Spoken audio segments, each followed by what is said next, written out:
Hurricane season officially began June 1st, and that means it's time to get prepared. On this edition of Volusia Magazine, we'll talk about some of the facts and fiction when it comes to hurricane preparedness.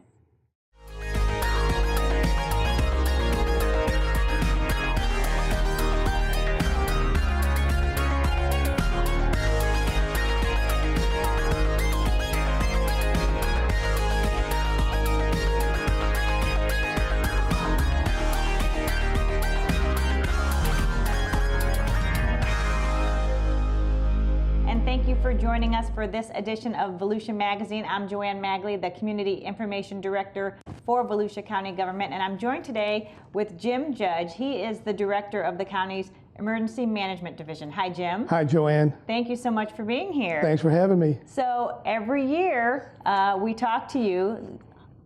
When it's a good year, we only talk to you once. That's the truth. So we talk to you when hurricane season begins, and that happened on June 1st, the kickoff of hurricane season.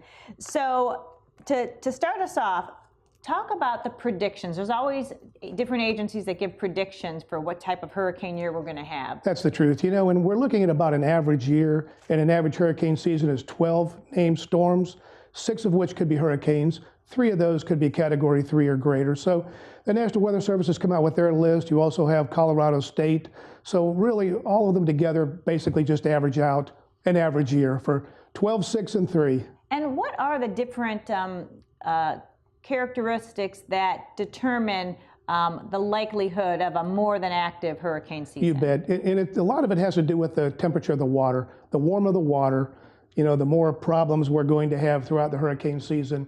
And already in the Atlantic, the waters are warmer than they were last year, which is not good news for us. And also the Gulf is warm. Last year, the Gulf was incredibly warm. And of course, that's what spawned and created Hurricane Michael to be a Category 5 at landfall in the Panhandle. And then of course, we did have Hurricane Florence in the Atlantic that went into North Carolina. And of course, that one fluctuated as it made its way toward North Carolina.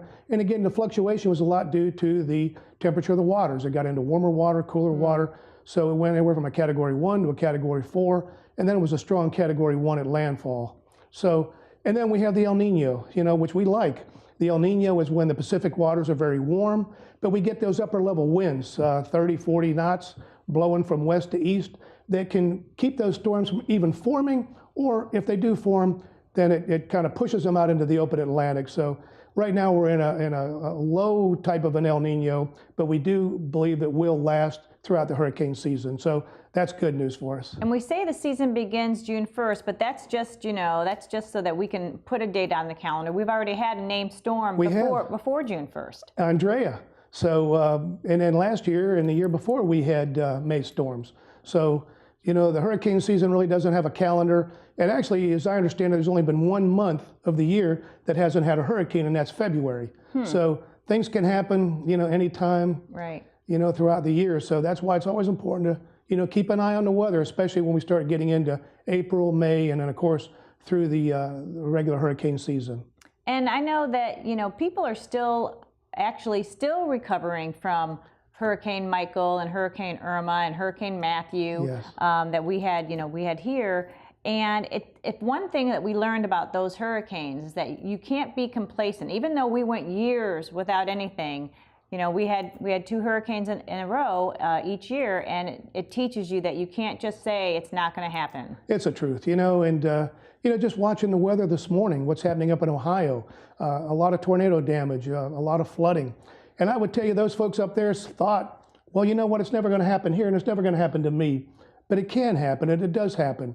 We've had horrible wildfires throughout the country, lots of tornado damage in the past few weeks, a lot of flooding. So, and hurricanes are, you know, they come and they go. And so, you know, you just need to take the time to get prepared. And the good news is if you're prepared for hurricane season, then you're prepared for tornado season, wildfire season, and all the other seasons that we do have, you know, not only in Volusia County, but across the state of Florida. So no one's immune from a disaster. So let's talk about preparedness. When you're talking about people that live here in Volusia County, what are some of the key things that they should be doing right now in order to be ready for if they're out of power, or if the schools are closed, if it's, time when the schools are in session.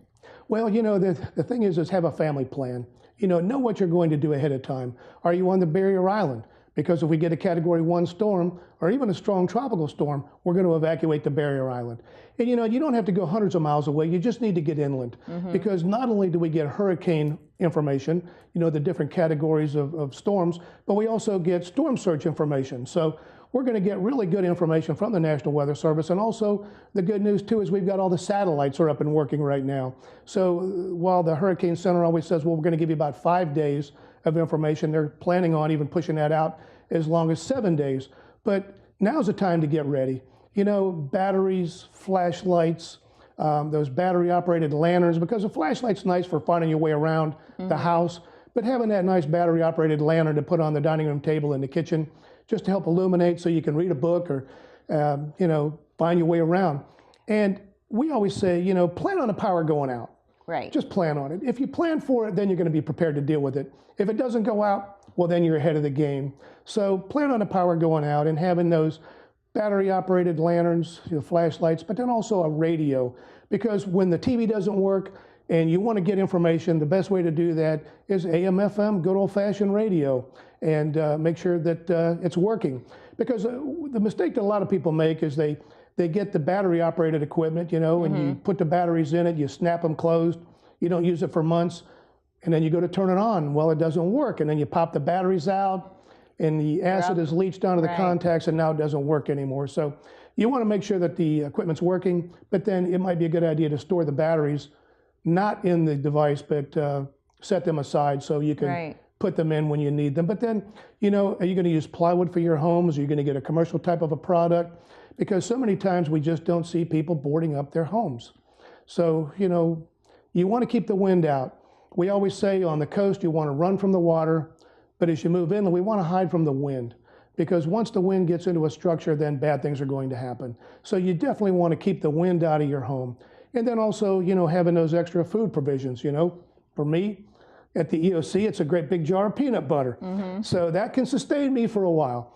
But, every time you go to the shopping, you pick up a few extra things to put in the back of the pantry that can sustain you for those few days. And also keeping some extra water on hand is a good idea this time of year. And we recommend that people prepare for at least 5 days of being able to have the canned goods and the water and the other supplies, because you don't know how long you're going to be without power. And you also don't know how long it might take for agencies to be able to come in and clear the roads or clear the lines. So like you said, you have to be able to sustain yourself. It's the truth. And who knows what type of storm we may get. If we get a Michael, obviously that's going to be a huge event for us. They will be recovering in the Panhandle for years to come.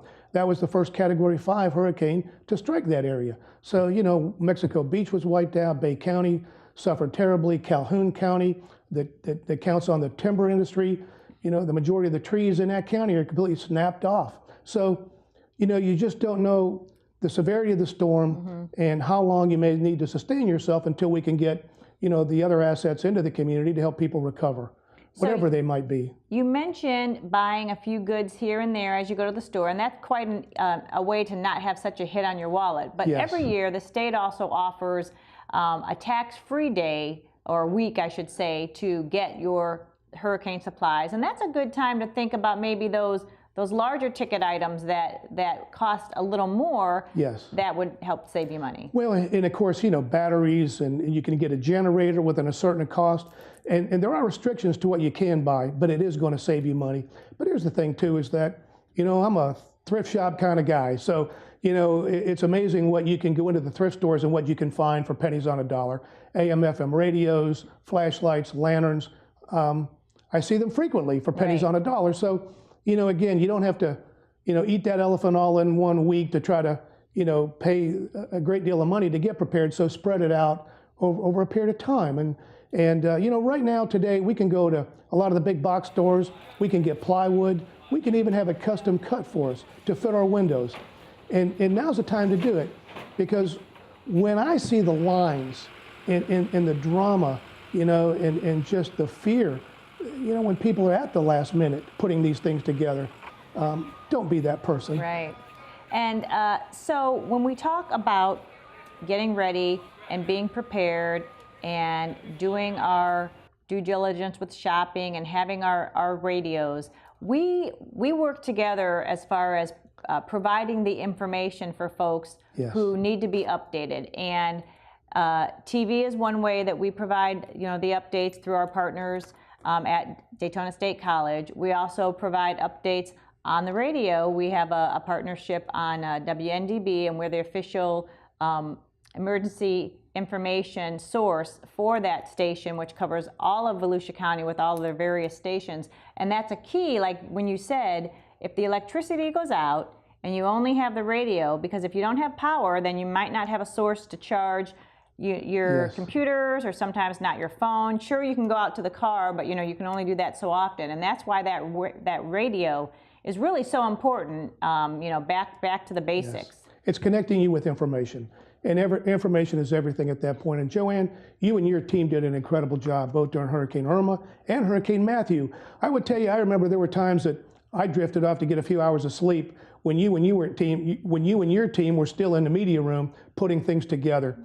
Because we tell people not only what they should do, but then also the information on what they shouldn't do. Using chainsaws, generator safety. And here's the thing too, when it comes to a generator, well, now you've got this wonderful piece of equipment to help power some of your items in the home, the refrigerator or whatever, but I don't want to stick that thing out in the rain. So you don't want to put it in the garage. You don't want to put it under the eaves of the house. Right. So you need to think about how are you going to cover that generator, where are you going to put it, how you're going to secure it, so that you don't end up, we've had people who've lost their lives, and many people that had to be treated for carbon monoxide poisoning.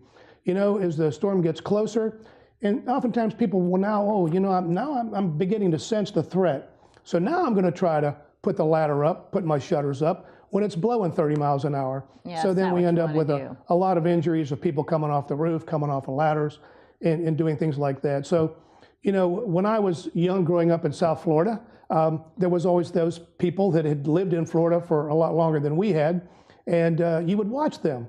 So when that person began putting up the shutters, you knew it was going to be bad, and then all the neighbors put it up. So, of course, when I see a storm coming, I go ahead and get my shutters and get them up, because obviously I'm going to be spending days and maybe weeks at DOC. Then I see all my neighbors, I'm the guy.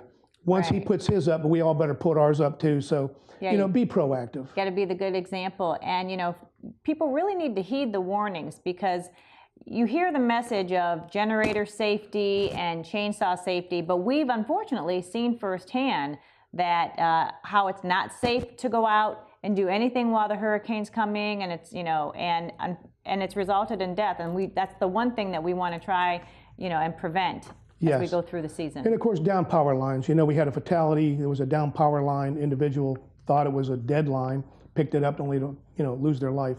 So any power line that's down, just assume it's live. All right, we're going to take a quick break, and when we come back, we'll continue talking more about hurricane safety and what everybody needs to do to be prepared. So stay with us.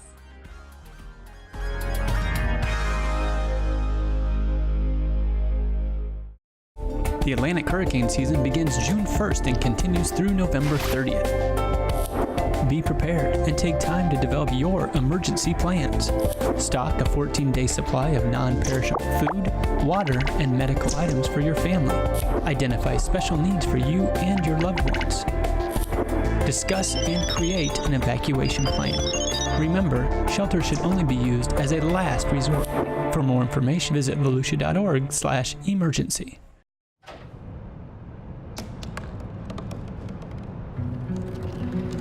They said I couldn't dream. Called me a piece of trash and swore that's all I'd ever be.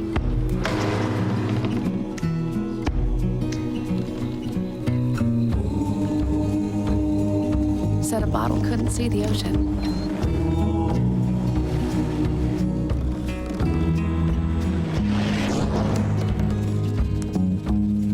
Give up. Go back to the dumpster. But I didn't listen. I made my way.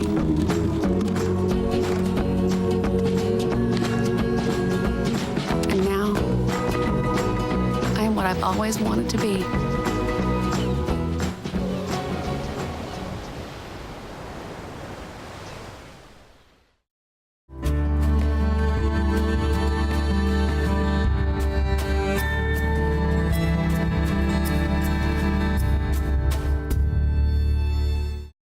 connected with the latest Volusia County news, events, and updates on our social media channels. Like and follow us on Facebook and Twitter. Catch up with previous stories on YouTube, or just head over to our website, volusia.org. And we are back. I am joined today with Jim Judge. He is the director of the county's Emergency Management Division. And before the break, we were talking about all sorts of information regarding being prepared. Yes. And whether it's a tropical storm or a hurricane, you want people to really treat them both with the same importance. Absolutely. You know, a tropical storm can be a very large storm, very slow moving.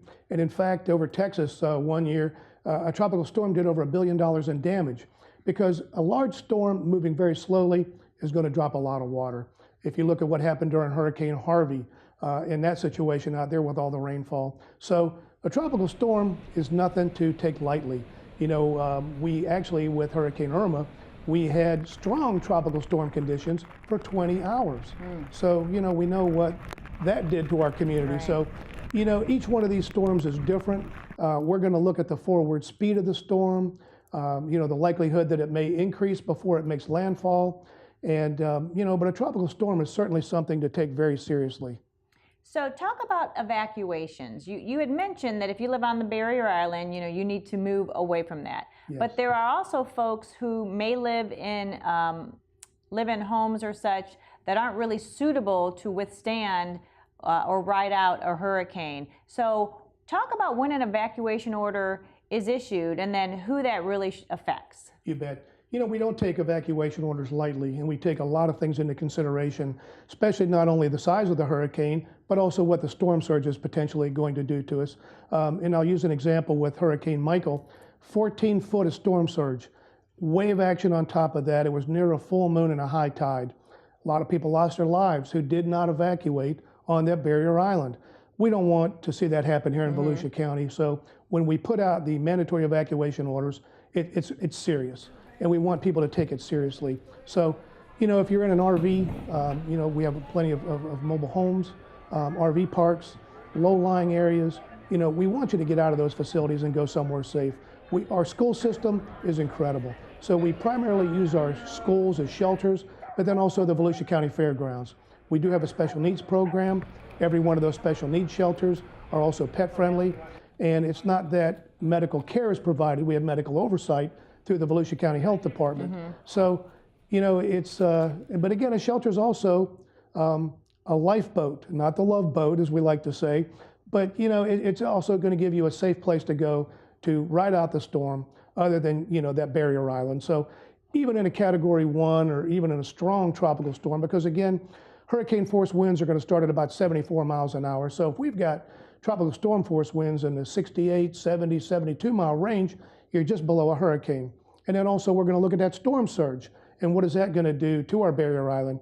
So we're going to call for that evacuation, get people off the barrier island, and also mobile homes and RV parks, and get them to a safer location to weather the storm. Yeah, and we want people to think about what their options are. So if they have a relative that they can go stay with, or if they choose to go to a hotel, those might be better options for them, because while shelters are necessary for folks who don't have any other place to go, like you said, they're not. It's not a privacy place. You know, you're stacked up with a bunch of people that you don't necessarily know, and it's just, you know, to get you through that time. It's noisy. It's warm. You're going to get a spot on the floor. Whatever you bring with you is what you're going to have. You know, the school system does a great job with providing some food, but again, it might be peanut butter and jelly sandwiches or a light meal. So if you are going to evacuate, you want to eat a good meal before you leave your home. And then of course, take all those important papers and that information with you so you have that after the storm. But again, the school system does an incredible job. We do have cots for our special needs clients, but we do ask those special needs folks to bring their caregiver with them. But that caregiver then needs to bring a cot. You know, an aluminum lawn chair is very comfortable. You can sleep in that, you know, again, to get you through the storm. We hope, you know, 36 to 48 hours through the storm, and then hopefully be able to turn people back home. But of course, we don't want people leaving immediately after the storm, because we want to see if the power's out. What are the road conditions like? Public Works, in Volusia County and with our municipalities, we call them the hidden heroes of public safety because they're going to clear the roads for us. But then also we're going to work in conjunction with Duke, FP&L, New Smyrna Utilities, that if there are power lines down as their roads are being cleared, we can verify whether they're live lines or not so that we can get those roads cleared and get things opened back up. Yeah, our public works folks are really, they're first responders when it comes to a disaster or an emergency because none of the emergency officials could get anywhere if it wasn't for the public works crews, clearing those roads. And we actually do an annual public works emergency management program where we bring some of our debris removal companies in. We invite the municipalities and of course our county public works, and we put on a great program.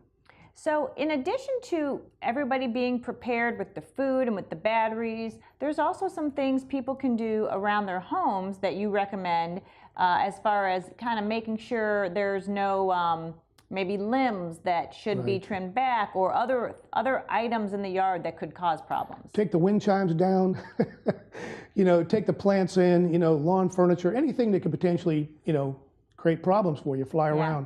And, and that brings up the glass. We still see a lot of people putting duct tape on windows. So if your neighbors haven't picked up their lawn furniture and they become missiles, duct tape doesn't do anything to strengthen or add the integrity to those windows. Instead of now little shards of glass, now you've got large pieces of glass being held by duct tape potentially flying around the room. So, duct tape doesn't do anything. Shutter those windows, keep the wind out. But again, just picking up all those loose items. And like you mentioned, tree trimming is so important.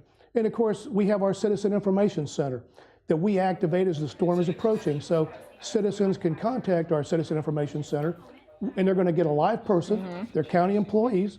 We've already done all of our training for the year and you can simply ask questions. But one of the first questions we get are, where do I get the sandbags? So, we try to put out public information, working with you, Joanne, and your folks on who all is doing sandbags. But there's also another product on the market, and you can get them all over, really. They're what do they call them? Sandless Sandbags. So they're inexpensive, they're lightweight. You can probably put 100 of them in a drawer, and it's actually water that creates, and it's like cotton. And so, you can have those in a garage ready to be used if you need them, rather than trying to haul around a 30 or 40 pound sandbag.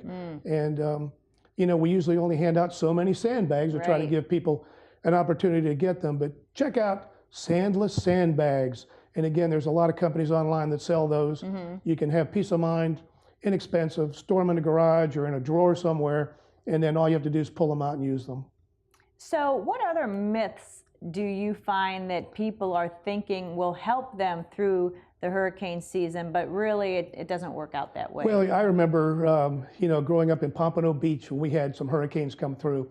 Of course, jalousie windows back in those days and the terrazzo floors. But I remember my dad, we knew the storm was coming in. We knew the windward side of our house. So it used to be that we would crack the windows on the leeward side of the house. And that was supposed to equal the pressure out so the roof didn't blow off. You want to close everything up good and tight, put those shutters on the windows because that doesn't help at all. Because again, while this side of the house may be facing the wind, depending on the storm and then the circulation, then you might get the back side of the house getting that other side of that hurricane. So the myths, the duct tape we mentioned, that's always a big one. So any other myths that you can think of? Well, I remember, if the turtles are laying their eggs up higher, in the sand, that was going to be a bad hurricane season. Certain trees, the leaves would turn under, that meant it was going to be bad. So if you listen to the information that we put out on what to do, what not to do, what protective actions to take, you're going to be in good shape. And of course, we also have a Volusia County Emergency Management app. So you can go to the store, you can download that app. It's going to tell you where the shelters are, which shelters are open, a wealth of information on checklists, and information, again, to what to do ahead of the season, and then, of course, what to do, after a storm has passed, because, again, the power lines. But then also, if you've had some water intrusion, mold is the enemy, because mold can literally alone destroy a home or an apartment. So how to clean and take care of your home after an event to put it back into pre-storm conditions. And we encourage folks that are on social media to follow the Emergency Management Facebook page on social media, because during an activation, that is the official social media page for county government for providing updates on preparing before, during, and after the hurricane, and it's coming right from the source. So we have our meetings at the EOC with all of the stakeholders and all of the sheriff's office and the different organizations that are involved will come together and talk about what messages we need to get out. Yes.